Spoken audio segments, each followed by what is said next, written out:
You want big news days. You don't want a dry day. Something or the other happens by 4 p.m. नहीं or 5 कभी-कभी p.m. dry day भी होता था. And पहले Mondays dry day होते थे. Okay, for viewers and listeners, dry day is not what you think is dry day.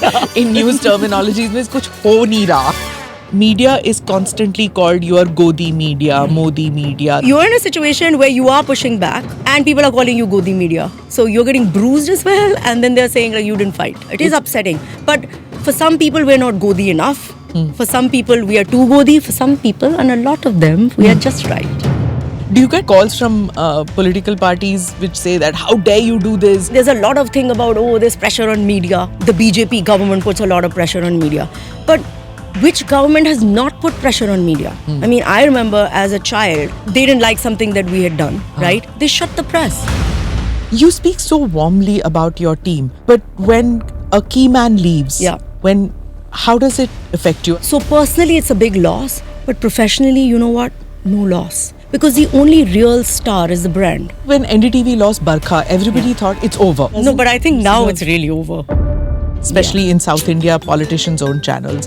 Then there's the billionaires getting involved in the billionaire channels. The billionaire channels. The billionaire channels that have a no poach between them. They're corporate channels. They have commercial interests. They are in it for different reasons. And that will always be the main motive.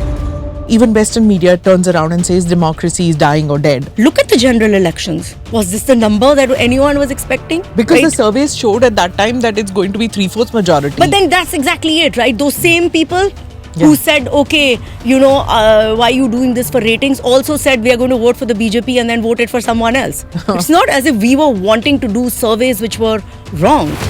What do you think the next election is going to be? 2029 is 100% going to be a digital election. I think part of that is what role will influencers play. Just because somebody has a camera and a mic, right, doesn't mean that they're a journalist. When these ratings happen, then everybody turns around, oh, ये तो rating के लिए किया. So the people who are watching it, giving us the ratings, are the ones who are complaining, saying, ये rating के लिए कर रहा है. अरे मत देखो. Operation Sindoor as that time where the facts had to be glossed over, had to be made palatable with a lot of that burning and the siren and the sounds. I think it's not.